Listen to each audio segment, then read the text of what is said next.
Hello, I'm Ralph Sims, and I'll be your host for Louisiana War Letters. Tonight, it is especially appropriate that we honor those Louisianians among us who answered the call of duty and defended the liberty that we all enjoy. Many of them made the supreme sacrifice. I'm a veteran myself. I served as a tail gunner with the 8th Air Force in Europe. I took part in the first air raids over Germany, and I know from personal experience what it's like to be away from home and loved ones. Writing a letter home was the only way to reach out to them, as well as helping to relieve the mounting stress of combat. And getting a letter from home reminded you of why you were there and what you were fighting for. Tonight, we'll meet Louisiana citizens who served their country in wartime, and we'll share some of their letters home. Granville L. Spa was a young soldier when he was mustered into the Confederate Army at Camp Moore, Louisiana, on March 29, 1862. His parents lived in Clinton, Louisiana. After a few weeks at Camp Moore, his unit moved to Vicksburg, Mississippi. Granville often wrote to his mother, describing the rigors of life on the front lines. Vicksburg, Mississippi, March 25th, 1863. Dear Mother, I am very well, at present enjoying good health, and I hope this letter may find you the same. The Yankee gunboats tried to pass our batteries with not as much success as before. We sunk one and badly crippled the other. It would have done you a heap of good to hear the Louisiana boys halloo when the boat was sinking. It done me so much good to see it go to the bottom. I saw a good many of the Yanks jump overboard. I hope every one of them drowned. I'm on guard duty today and riding between times. I heard just now that the 28th Louisiana was going up to Yazoo to fight. I expect we will go next. I just want to give the Yankees a good round before it's over. The 26th Louisiana went yesterday. It's a good regiment, all French, and they don't care if they're always fighting. I hope I will see you soon. If not in this world, then the next. My height is 5 feet 6 inches, and my weight is about 130 pounds. Nothing more, but remain as ever your loving son, G.L. El Spa. During the siege of Vicksburg, he contracted pneumonia and died. He was 17 years old. W.E. Paxton served with the 19th Louisiana Infantry Regiment. His unit fought in the Battle of Shiloh on April 6th and 7th, 1862. He wrote his wife, Rebecca, who was staying in New Orleans, about the impending conflict. His patriotic thoughts of freedom and independence still ring true today. Corinth, Mississippi, March 27, 1862. My dear Rebecca, your kind letter of the 16th reached me today. I am always very, very glad to hear from you. This is indeed a trying time in the affairs of our country, and it becomes us to strain every nerve. We must meet and drive back the invaders of our sacred homes or give up our freedom. Already the greedy plunderers are planning how they will parcel out among them our property. If we are conquered, we will be driven penniless and dishonored from the land of our birth. Is this not enough to nerve us with desperate energy to do or die? As I have often said, I had rather fall in this cause than to live to see my country dismantled of its glory and independence. For of its honor, it cannot be deprived. The blood of her sons will fully vindicate that and leave on the page of history another example of how well men love liberty. I somehow feel confident that we will gain the impending fight at this place and that I will come safely out of it. God only knows. If I should fall, please teach my boy to love his country. Teach him to hate the tyrants who would rule over us, and in the long struggle of coming years to be true to the memory of his father, true to the cause of Southern independence. And whenever a blow is to be struck, to be among the first to fly to the banner of the South. And my girl, teach her to cherish only the sons of the soil and bring up her children to serve the same holy cause. The struggle may be a long one, but we will bequeath to our children's children the undying hatred of the foes of our liberty. I have no more news to write. Henry is still complaining of his wounds, and I fear never will be thoroughly well again. Do write often. Affectionately yours, W.E. Paxton. Paxton survived the battle without a scratch. He returned home in the winter of 1863. His wife, Rebecca, died of a fever and pneumonia in January of 1864. Paxton later became a Baptist minister. His first church was in Minden, Louisiana. Almost 50 years later, more Louisiana boys answered the call to duty. World War I broke out in August of 1914, following the assassination of Archduke Ferdinand of Austria. Crit H. Rogers lived in Natchitoches, Louisiana. After training in Georgia, his unit, the Rainbow Division, shipped out to join the Allied Expeditionary Forces in France. He wrote home to the Natchitoches Times newspaper to let the folks back home know what it was like. His letters expressed the universal feelings of a soldier far away from home and loved ones. December 26, 1918. To the Natchitoches Times. I am in a small town in France, and I wonder how my friends in old Natchitoches are getting along. Some people like France, but here is one soldier boy that don't like it at all. For Christmas, we had a big parade, and we had President Wilson and General Pershing with us, and as the band played Dixie, every soldier boy wanted to step. And this is a fine country for some people, but I sure would love to get out of it and let them have the whole thing. This little town I am in is Humes, France. The American girl need not be uneasy about her sweetheart in France, for the French girls don't look half as good as the American girls. Goodbye with good wishes to everybody in old Natchitoches. Hoping I will be back in a few months. Crit H. Rogers. Another Louisiana GI, George Purvis, whose mother lived on North Boulevard in Baton Rouge, was also with the Allied forces in France. Besides being homesick and missing his family and friends, he missed something unique to the Bayou State, our cuisine. He wrote his Aunt Elise, who was living in Rayburn, Louisiana. France, October 20th, 1918. My dear Auntie, I have intended to write you for some time, but as you can imagine, I've been kept pretty busy since coming over. It has been more than 2 months since I left the States, and I haven't heard a word from home. I'm getting pretty anxious to hear from them. The weather here is about as cold as it gets down home in midwinter, and it rains continuously. The soil is a white chalk and clay, which sticketh closer than a brother.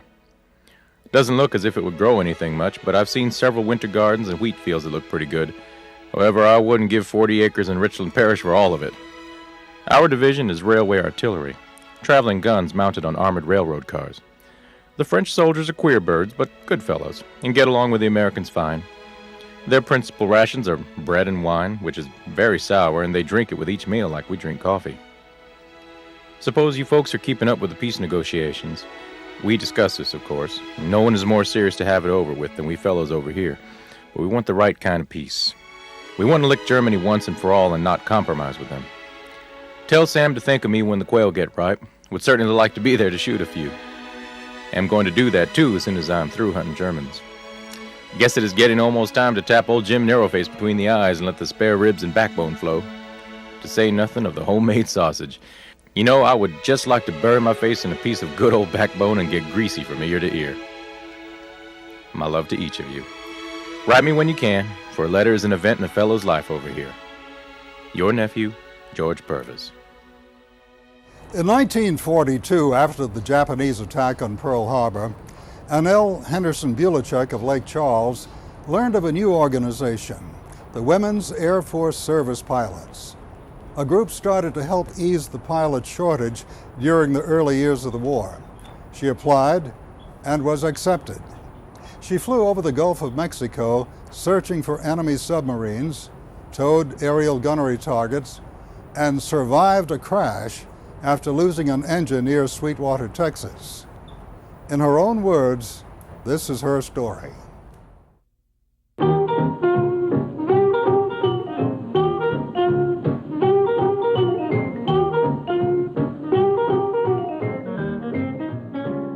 back in the 30s, I started flying or taking flying lessons when I could afford it, because it was expensive in those days. It was anywhere from $2 to $3 a lesson, and that was a lot of money back in the 30s. Anyway, I did manage to get in my flying lessons, and I got my private pilot's license. Right at the beginning of World War II, I helped form the Civil Air Patrol here. And we flew missions out into the Gulf and actually spotted several submarines and Germans coming ashore right after the beginning of the war. And that was quite a group, too. And then I heard about the WASPs, and they were accepting women for Air Corps training. It was the Army Air Corps in those days. It was not the Air Force. Well, 25,000 women applied, and 1,830 were accepted. And 1,074 of us made it through the training, which was about the washout rate that the men had. We had 210 hours of flying instruction, the same primary, basic, and advanced, same training the men had. And we were issued GI coveralls. And the only way we could get them clean was to go in there with lava soap and scrub brush, and we'd scrub each other down in these size 40, the only size they had were size 40, coveralls, and we'd roll the sleeves up, and we had bat wings, and we'd roll the pants up, and we had the crotch here, and looked like a little skirt, and then we'd tighten the waist just tight as we could get them, and that was our flying gear. Of course, I wrote back and forth to my Aunt Mabel and my Aunt Annabelle, who was Mrs. T.A. Dees, and my friends. I had a lot of letters from my friends, and I wrote about all my crazy experiences. But they're all gone. Those letters are gone. But they're not gone as long as I can remember them, and I've told my child and my grandchildren about it. And as long as you will remember it, those are my letters, or my memories that I want to share with you. 35 girls were killed in service of our 1,074 that made it through. The last class did not get an assignment. Actually, only 900 and some odd of us saw service. And 35 girls were killed in service. And if you were killed as a WASP, your parents sent for the body, or the girls took up a collection and sent the body home because the government wouldn't, or couldn't, or didn't. We had the world's largest peacetime maneuvers here in southwest Louisiana. All of the Army was down here training before the war. This is before Pearl Harbor. And all the newsmen came down here. And Miss Emma Mickey was entertaining all of the newsmen at her house, and Colonel Eisenhower was there. He was part of all of this. Of course, he was running the thing, and we were at a party at Miss Emma's, which was an outdoor party with red checkered tablecloths and all the finger foods, the fried chicken and everything. And I was sitting next to Drew Pearson, who had the Washington Merry-Go-Round column, which ran in all the newspapers. And we were visiting and talking and so forth, and he turned to me and he says, "Pardon me, young ladies, but where is the silverware?" And I don't know what made me think of it or say it, but I said, "Mr. Pearson, what silverware you damn Yankees didn't steal during that other war, we're hiding during this one." And he started laughing. And then about a week later, it came out in the Washington Merry-Go-Round. Jean Haskell put it best when she said, "It was just like they'd left the Porsche in the driveway with the keys in it, and we took it for the ride of our lives."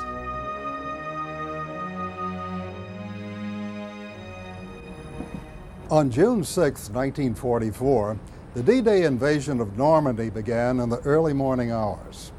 Quentin Ansley was a pilot with the 5th Air Force. During his combat tour, he wrote many letters home to his sweetheart, Jackie.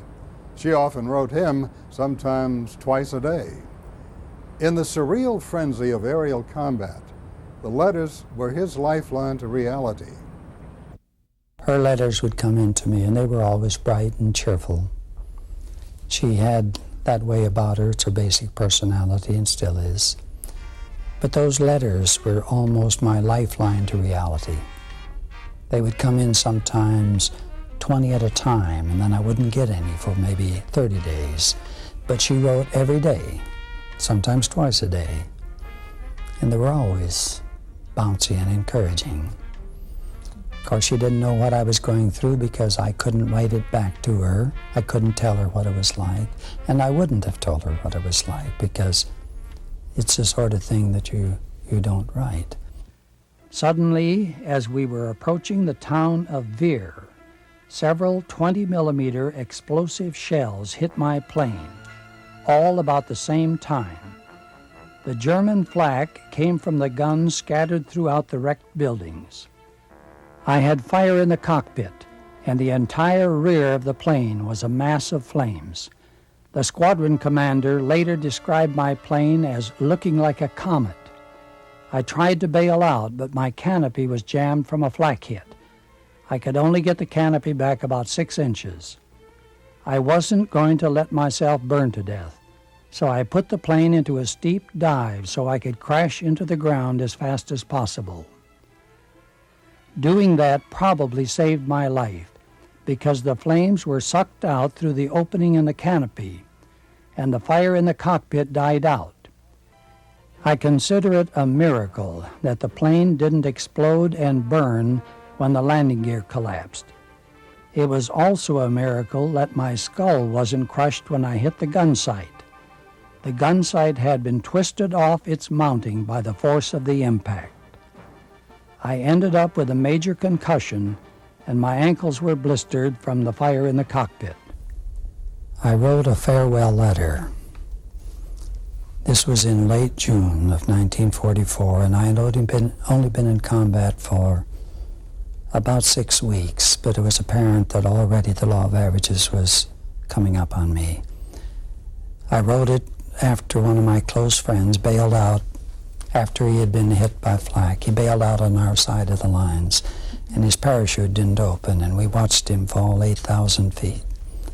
And the next day, we went up to the area, and some French people had brought his body to this little churchyard. So we buried him there. The pilots, his close friends, buried him there. We had wrapped him in a white sheet that the French had provided for us. And we had lost 8 pilots in those 3 days. So when I got back to my tent that night, I sat down and wrote 2 farewell letters. One to go to my parents, and one to go to Jackie. I left instructions with my friends that if I were killed, these letters were to be mailed. We all did that. The sad thing about it is that I had 3 different people set up to mail my farewell letters if and when I was killed. I ended up mailing all of theirs. All 3 of them were killed. So finally I just left almost to whom it may concern. If I'm killed, mail these. So at that time I was basically prepared. Interesting, Jackie has never seen that letter. I still have it at home. She has never seen it, and I don't think she ever wants to see it.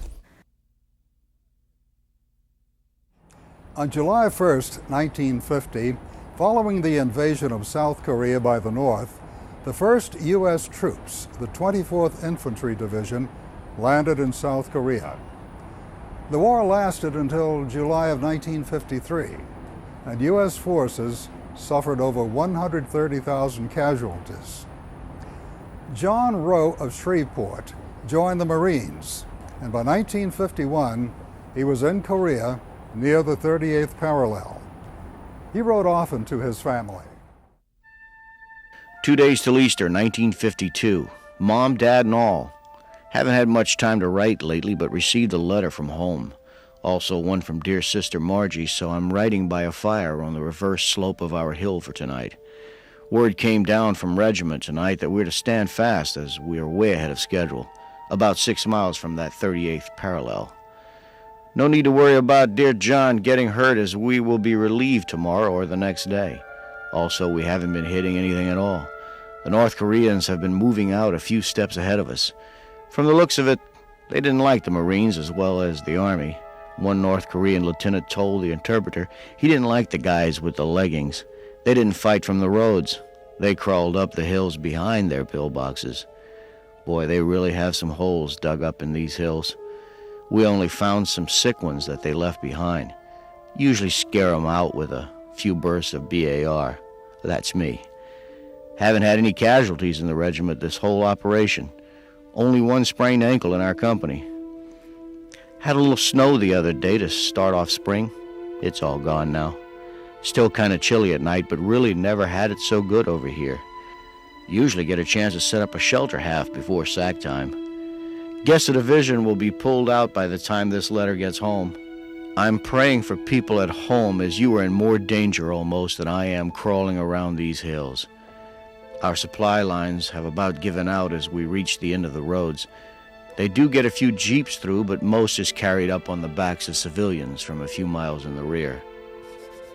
Paper is getting dirty, but I've found that if you don't wash your hands, the dirt will cake up and fall off. We'll have to retire to my suite now, as it's getting kind of dark and I have watch tomorrow morning from 2:30 till 5. I miss you all. Your dear son, John J. John Roe returned home in September of 1952 after being wounded in action.